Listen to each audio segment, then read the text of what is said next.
Recording. Okay. Fifth time I will be doing this, and at the very end of this, I will hopefully give anyone who didn't read the other five chapters, because I never wrote them on recording. I will explain what those were and what they were about. That's only at the end after I finish writing this. And, yeah, let's just begin. Now, last I remember, I left off on a good note, so that means I should have some juicy writing that requires little thought.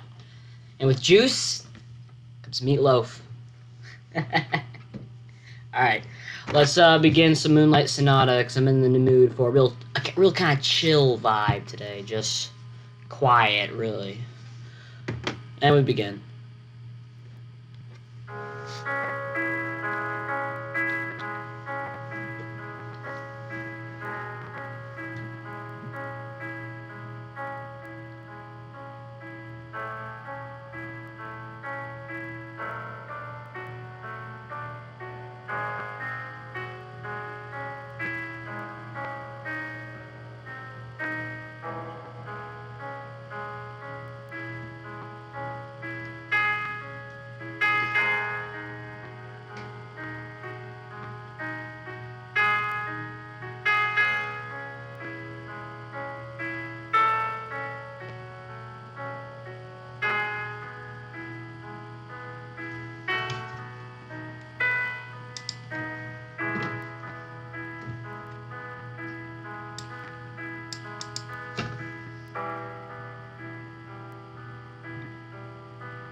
Advertising. Ugh. It should be Claire Debussy. That's not what it's called. Debussy is the artist. Claire de Lune.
I like that light back there. To the camera, it just looks like it's just coming out of nowhere. You see that? You can't see it. Press the screen a bit. 11 minutes. I've already finished half the page. Wow. This is new, even for me off camera. Like I said, meatloaf. So sweet meatloaf. Maybe I'll write 2 pages and finally get that thing down. I'm pointing at a poster note of how many pages I have left. It's 5. I spelled philosopher wrong.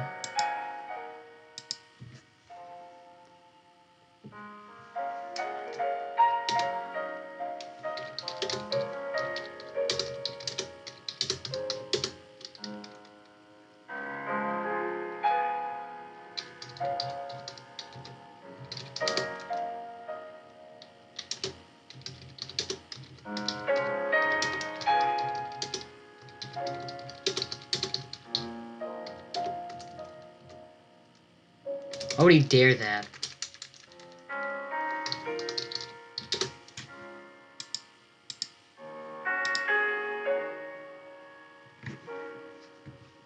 I don't like that when it happens, which is a big jump.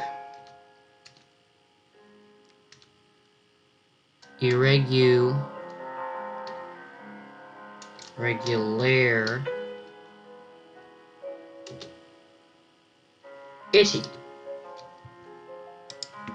That's one thing I've never really understood on what exactly makes me allowed to do that on computers, other than just weird looking jumps. And that's when I only use it.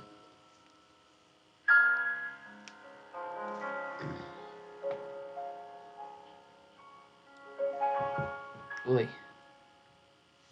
Smoldering also needs to be treated with the same. Have a home buying goal? Easily compare and find the smartest mortgage on NerdWallet. Oh, I love this song. This actually got my love of psychiatry, as autistic as that sounds. But Katana Zero, the game that this song is based off of, it introduced me into the world of a therapist, because I didn't know what a therapist was when I was 12. And my jaw. And anyhow, it's got my love of psychiatry in it. And now I want to be a psychiatrist. Let's continue the writing. We're making great progress.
More of Xerbia's music.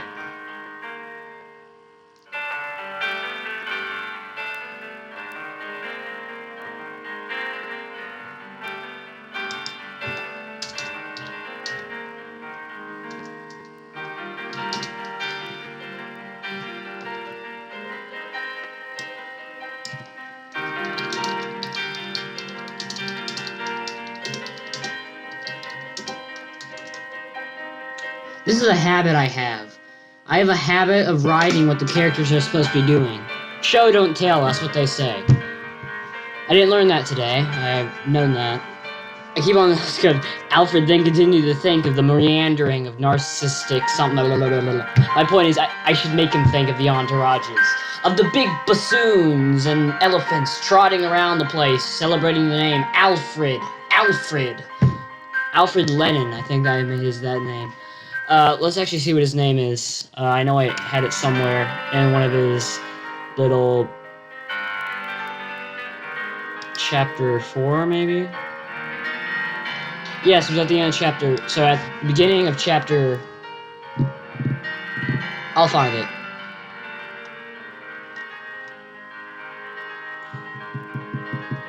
So you have Edgar Bailey and Alfred... Edgar Bailey, that's his name. And then Alfred...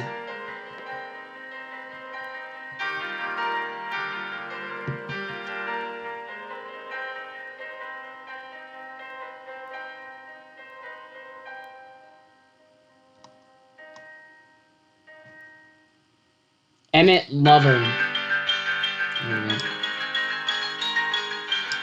There it is. Let's read this. I'll go into that tower and blast the whole damn place to smithereens. That'll get the GHC to save their most trusted engineer, Alfred Emmett Lovern. That's what I'll play. I'll play this game and win. Finally, things are looking my way. Now, obviously, that is the most autistic line I've ever written, because it's just asking to be kicked in the face. And when I rewrite this sentence, I'm gonna make it a lot better.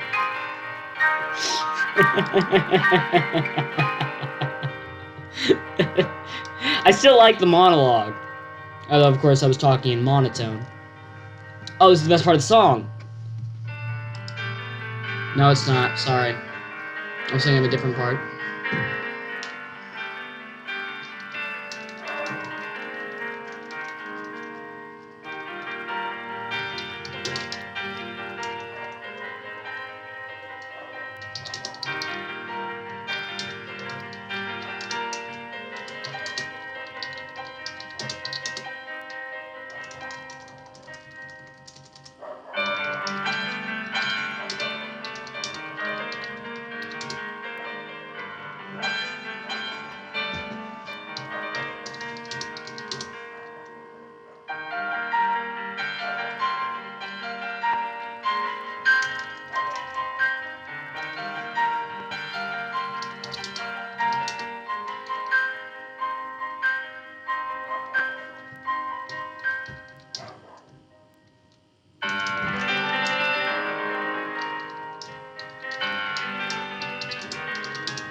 How do you spell rallying?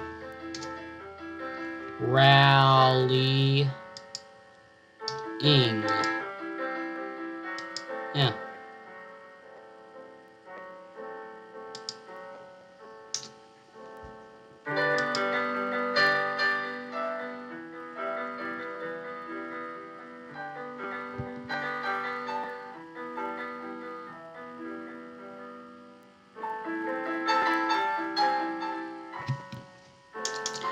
I must say, this episode is going just splendid.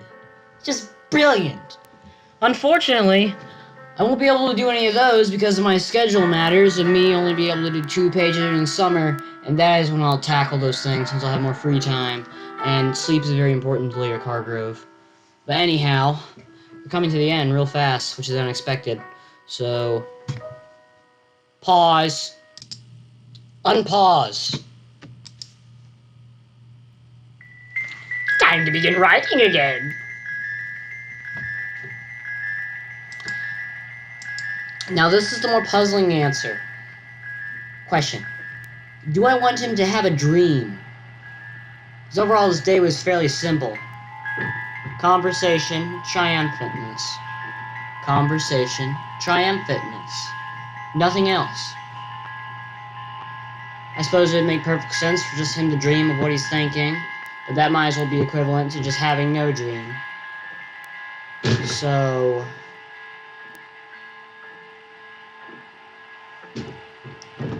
I suppose I could just make it just a short thing. But no, that'd be lazy. This is a hard riddle. And of course, it's come at the very end, and it's the most meaningless riddle I've ever thought of. There's a bug in my face. It's gone. A teeny tiny bug.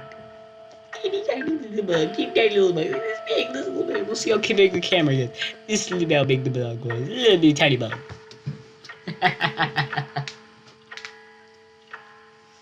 I suppose it makes sense for him to have no dream. Might as well.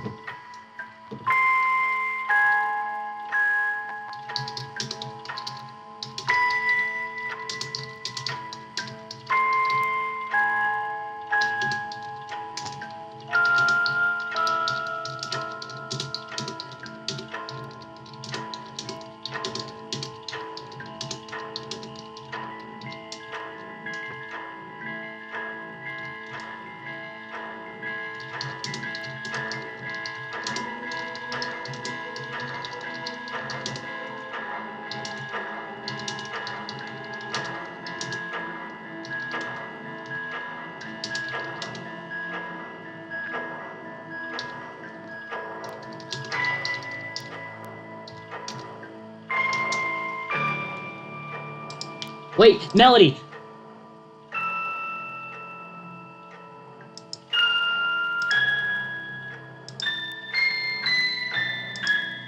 Yeah!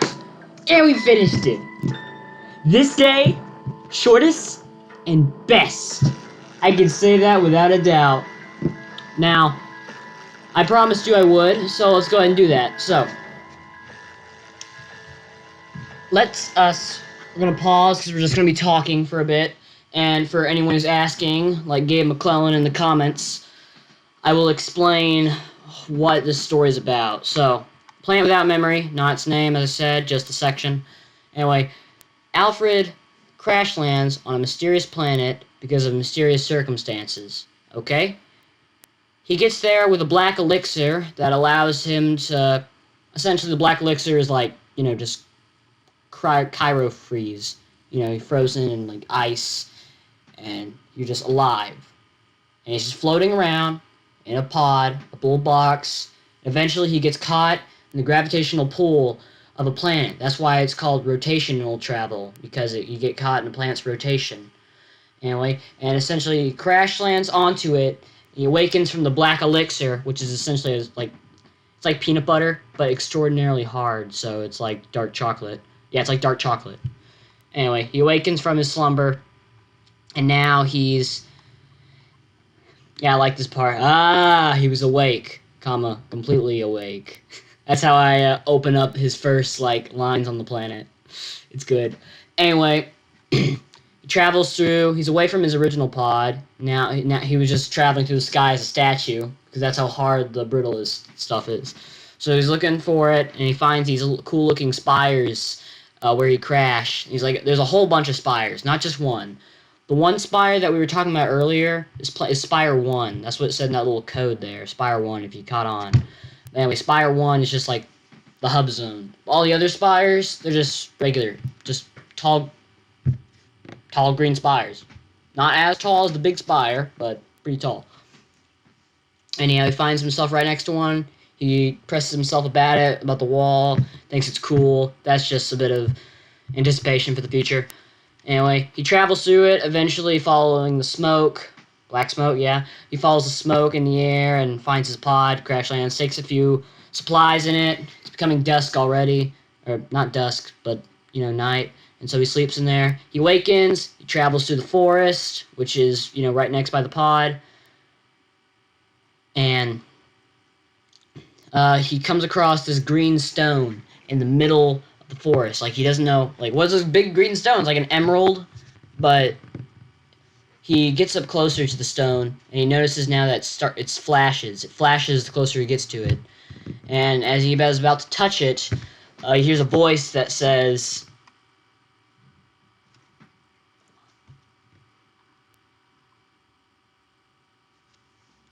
oh, come on, where is it? Okay, yeah, here it is. Don't move, a rough voice stated. Alright.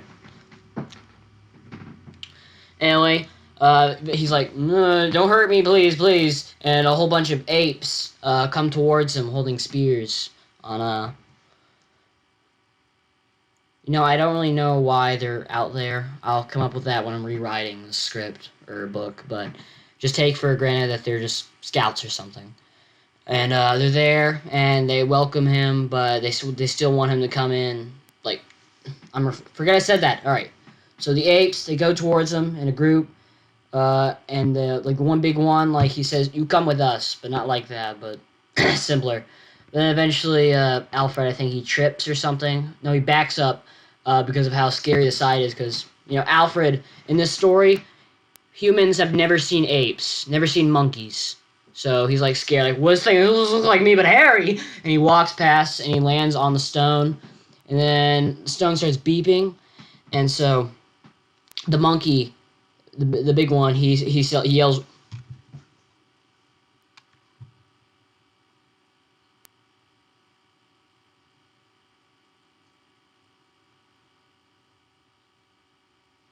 "Run!" He yells, "Run!" All right, the monkey yells, "Run!" holding Alfred on his back, and they run through the forest at all of them as like essentially green flames erupt around the place because emeralds are bombs, and they destroy that entire forest. They just destroy the whole place, and it's just like flames everywhere, rupture, that kind of stuff. And they get out obviously because I'm not having my main character be killed off instantly, and yeah, this line really tells it all. They see him as a threat, well, like a foolish threat, but nonetheless interesting because because to them, he just looks like a monkey, but with everything shaved off. That was one of the questions they asked him. They just see him as like a regular monkey, but not many of them do that, so he could be special. No, that's retarded. No. Forget I said that last part. I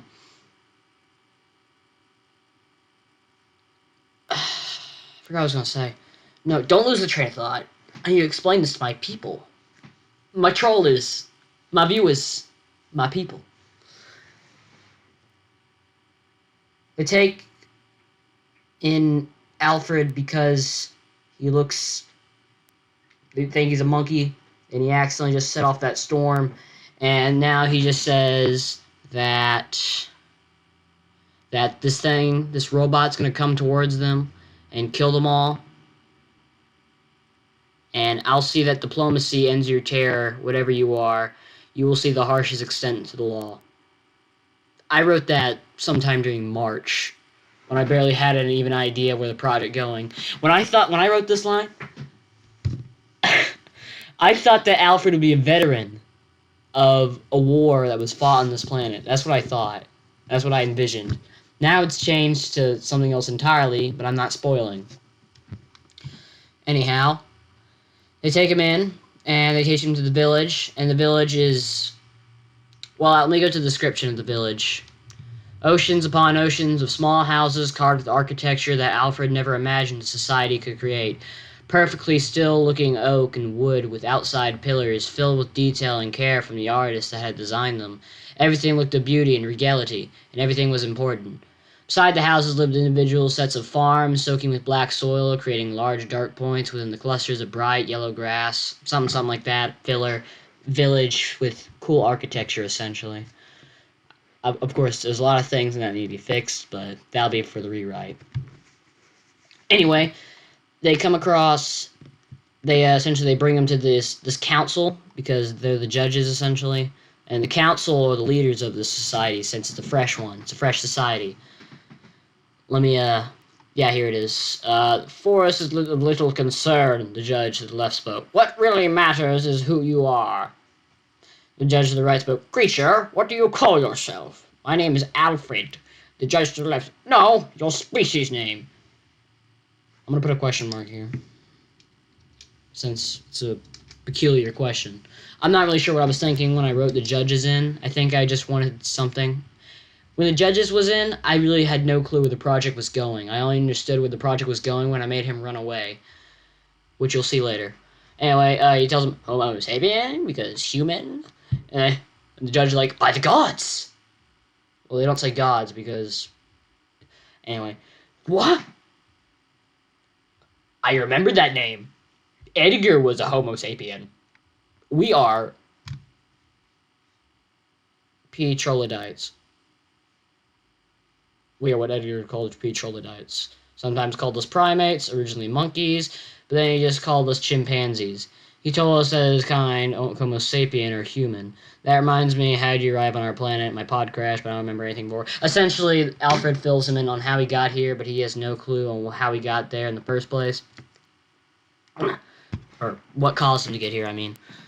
Anyway, they say, we're gonna keep you here. You're a pretty cool dude. And they tell, and the judges, they tell about their past a bit and what Edgar did and how Edgar fostered their civilization from essentially cavemen, but hairy everywhere because they're monkeys, and into regular civilization with diplomacy and democracy. But it's still a fresh one, so it's very small, but it's still cool. Anyhow, he's in the room, and the room's actually pretty lavish somehow. Let me try and go to... Oh yeah, also, we got a bit of a case of Chekhov's gun, with the judges bringing up an idea they have, where it's like a little project where they'll kill any spy bots, because you know what a spy bot is, but I haven't revealed it in this. They just think of it as robots. They don't call it robot, they call it the beast. Anyhow... Actually, no, I think I might rewrite that. I think the beast will just be the beast that you saw earlier with the suspicious tracks. The one that looks like the clockwork, but it doesn't yet. Because I haven't wrote it yet. Only that it has a shell. Anyhow. They talk about a project that they have. Like a... Let me try and find it. It's right here. Every single time that one of those emerald stones explode and creates a chain reaction, a small metallic monster, a large, change it to large because I know what it wants to be now. I know what I want to have it be. A large metallic monster that can wipe out entire homes within seconds is sent to the area. Do not worry, we recently started a program that can destroy the probe whenever it arrives again. It's still a work in progress. Sending it won't do anything at this rate. But it will work. The scientists say the invention will be finished within a matter of days. Silence. Oh, get the idea. Anyway, I sent him to essentially what I envisioned to look like a hotel, but like in the government office, so a guest room in a government office with like 200 people being in the society. Anyhow, Alfred he starts thinking, and he's given like a little welcome basket, and surprisingly it even has, I forgot what it was, I think it was champagne or something, or maybe it was wine. Let me try and find it. La la la la la la la la la la la. Ah, here it is. Basket of alien and familiar fruits with bread and wine bringing a compliment to the fruit. Yeah. Alfred took to his right and found a small drawer with a basket of alien and familiar fruits with bread and wine bringing a compliment to the fruit. He placed the present on the table and placed it firmly onto the stove. I gotta rewrite a lot of this stuff because I double all my words a lot. It's funny. But that was when I didn't know when the project was going. Anyhow, you know, he's drinking glug glug glug, and that's when he starts thinking and recollecting. Yeah. Also, I forgot to mention in the conversation with the judges, they tell Alfred that Edgar was a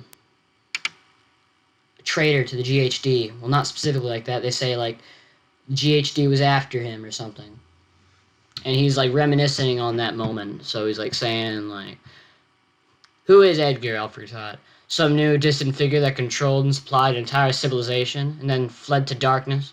Probably was the GHD himself, that traitor, pansy.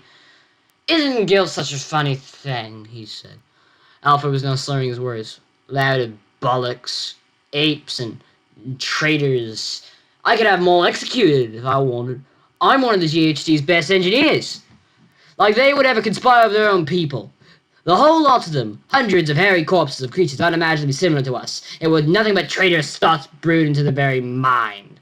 Those apes, they'll probably kill me as a publicity stunt. They'll probably kill me as a publicity stunt.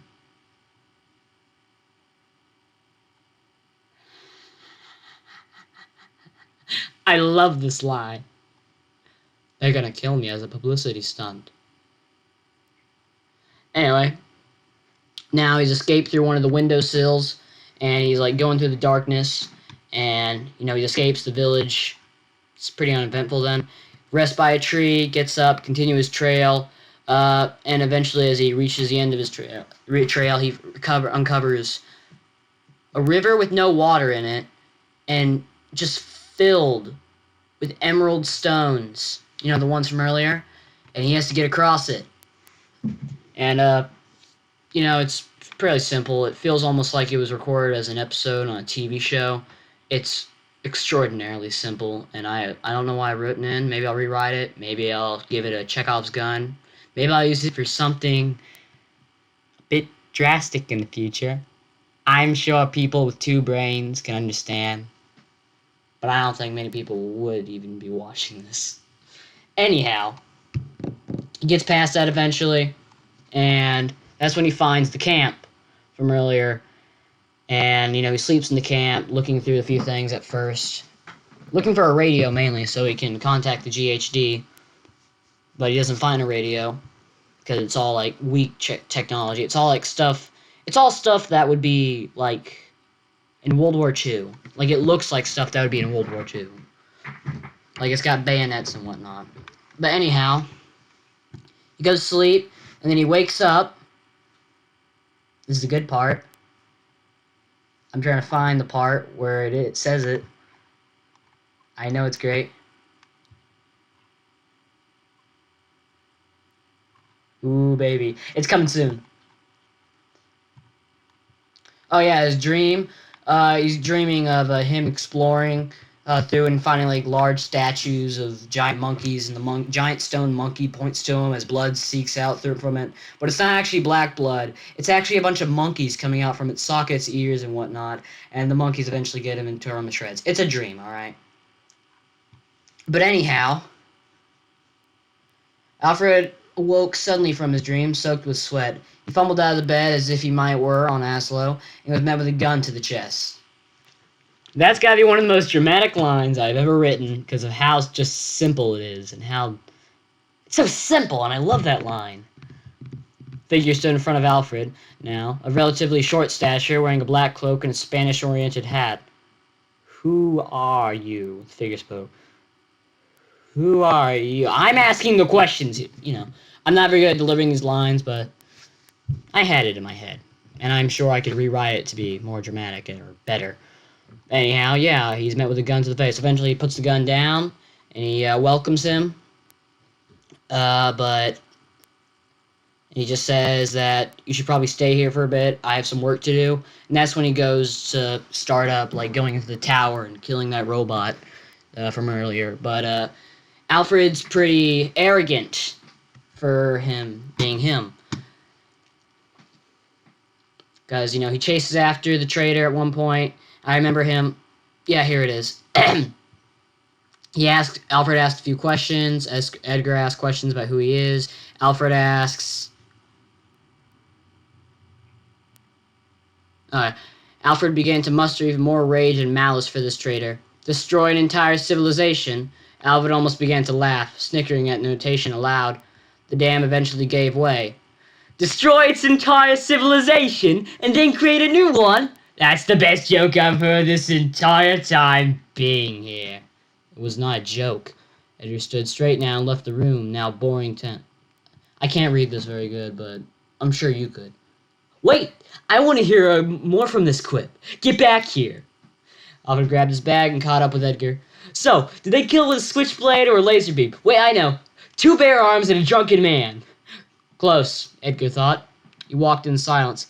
Come on, Swibbered. How did they kill their entire civilization and then raise it back up again? Did it with war, Edgar barked. Began racing now to the destination, towards the Emerald Spire. But I'm not finished yet.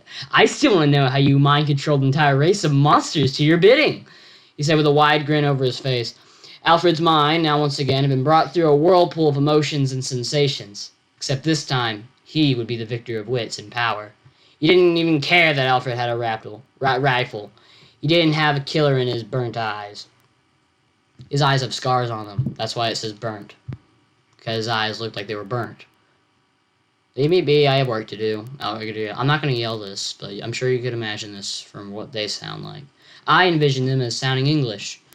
Leave me be, I have work to do, Edgar yelled. Now immediately away from Alfred. Well, that's no way to treat an enemy. He's being a lot more louder than that. He's not just walking, he's running. They're both running. Alfred took the bed and the men sprint towards Edgar. Sprint. Sprint. Not walk, not run, not stand next to. Sprint. I'm not sure why that hurt my head so much. He didn't care what he would do, why he would run, or what Edgar would do. He only cared about leaving this place and turning in this traitor once and for all. Why do you run, O traitor of the GHD? Alfred yelped. Why do you abandon your saviors in favor of a dull life? Edgar was silent, only clutching the rifle in his palm, praising a future where he wouldn't use it. Come on, wait up for me! I'm not good at delivering these lines. I'm a writer, not an actor. After a few seconds of sprinting, serious taunts, Edgar reached his eye spires. A small panel appeared before Alfred's eyes and disappeared. Alright, yeah, I can start explaining the plot more and stop reading. Okay. Come on out, you pansy! He began smacking at where the wall shifted. The emeralds only shimmered ever so brightly as Alfred began pounding on his fist to the wall. The spire opened the door and Edgar went inside. Anyhow, now they have another monologue for information. He tried always coming up with new ways to disregard any cooperation from the GHD. Nothing responded from the unpredictably shaped emerald door. Why don't you come out here and shoot me with that traitorous rifle of yours? Kill me where your blasphemous person stands.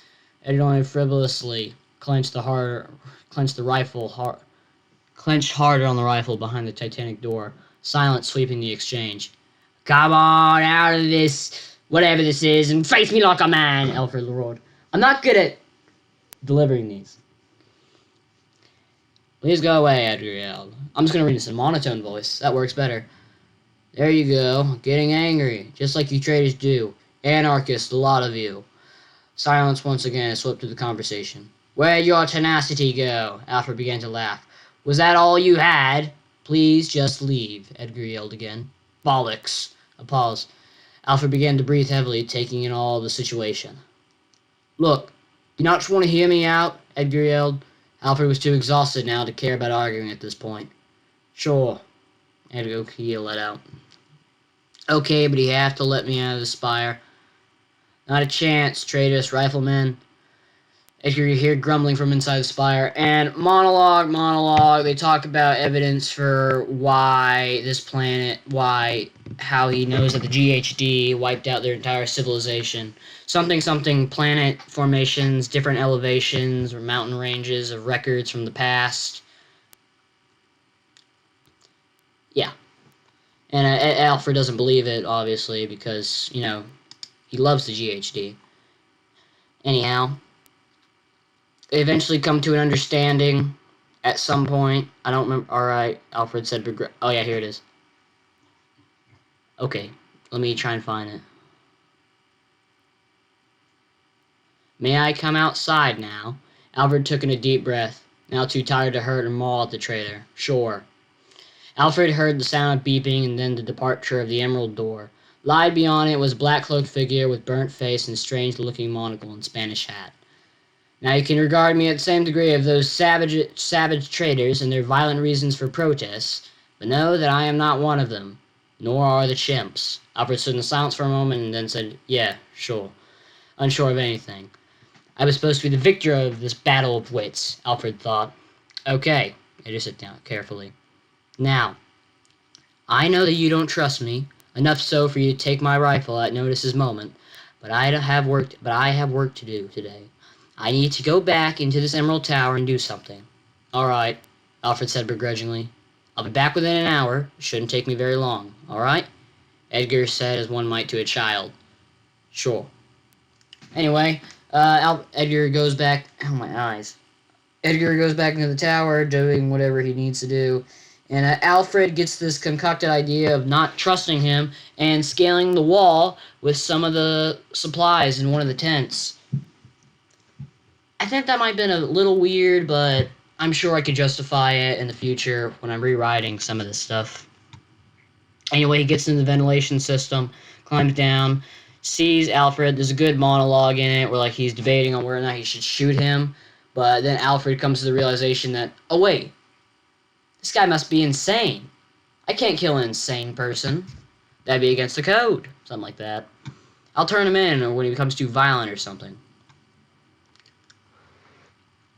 Anyway, then they come outside. Edgar is pointing a rifle at a spy bot that he sent towards, like, to perimeter the spire. This is the spire. This is the spy bot. He sent the spy bot to, orbit it in, like, a 1 meter ratio, or a radius. Anyhow, another dialogue ensues. But I'm not just gonna read everything now. Anyhow. Oh, and this I obviously know is not real code. I have no idea how to code or what any code is, but this is all I got for now. Base 1, level 30, room barracks, semicolon, spire bots. Identification GHDSB Galactic Human Democracy Spy Bots dash 2749. Date January 34th. Yeah. Code green. Access. Why did I put ACT? What would ACT stand for? I don't remember. Location 1 meter. So, wait. Access. Activate. Location 1 meter. Okay. And Alfred goes out. Dialogue ensues. Eventually, he shoots the spy bot.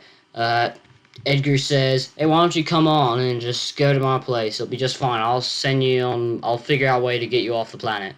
And Alfred says, "There'll be no hosting from any traitor," something like that. And eventually another dialogue ensues, and they go to his cabin. Spend the night there, and the next day... No, they don't. They don't spend the night there. Alfred has another hissy fit, as I'm going to phrase it. I know it's not actually a hissy fit, but I'm going to call it that, because I find that as a funny name. And eventually storms out of Edgar's house after simple conversation. Well, controversial conversation, but nonetheless. And he storms out, and he gets abducted by orangutans, which were, I forgot to tell you guys this, but they were mentioned in the dialogue between the 3 judges and Alfred. And he gets captured by orangutans, and orangutans Edgar did not foster because they're too devolved, or not evolved enough, anyway. And essentially they're savages. They're quite simply just savages. They're just like cannibals. Quite simple. That's where you may have saw, what was it? Venice, where is it? Yeah, here it is. Runa shukle opo rashibe Venice. So they obviously have a language. It's just incomprehensible. And, now this is the part where I was talking about Deus Ex Machina from a while back. Edgar barges in during this because Alfred is like tied up over like a post, being burned alive. Not burned alive yet, but like on the like stick roast or spit roast. He's on a spit roast. Anyway, he comes in. Edgar comes in, guns blazing. He starts shooting orangutans back and back. Really cool scene. There's a lot of details in it, but I'm not going to tell you because it's 10 o'clock and this video is 53 minutes. And I've spent most of it just talking instead of writing, and I've already finished the page. Anyhow, eventually he saves him. Alfred eventually agrees to spend the night within his cabin, and he does. And there's like a silence throughout the entire ordeal, and it's been revealed now that Edgar has a daughter, Barbara Bailey. So, his last name is Edgar Bailey. That's Edgar's name, Edgar Bailey. Did I spell simply wrong? No. And, then eventually they talk about ways to get off the planet because they come to this, like, I wouldn't say agreements, but I'd say just temporary, like, bond for, like, a minute of just how to get off the planet. And Edgar tells him of a perhaps way for him to get off the planet. And he says to go north where red spires are instead of green spires. And Alfred didn't explore those areas because, he's been stuck to the monkeys. No, he's been stuck to the robots. He has to kill the robots at certain intervals of the days. Otherwise, the spy bots will be sent off, and spy bots are abducted with flamethrowers and told to kill anything they see. Anyway, this is where we're now, where Alfred is now on his own, because Edgar has to stay there to kill the spy bots. Alfred is on his own with a walkie-talkie, walking through the forest now, and, like, through a bunch of other plains to find the red spires. He says it's like a 4-day trip, which is why I had to put so much filler earlier in the previous episodes. And, yeah, that leads us directly where we are now. I forgot to tell you guys, because this is one I didn't record, but it was the day I was recording. Alfred found a mysterious footprint. Large footprints. Are they square-shaped? Yes, over. I thought so. Those footprints belong to a beast. They belong to a beast. No, it's better called a robot. It doesn't matter. Just know this. If you encounter the thing, aim for under its shell. Over. It's quite simple. They just found a beast. And that leaves us to where we are now. So I can effectively say I have explained everything so far. So, thanks for watching. This was a short writing time and a long talking time. Ciao.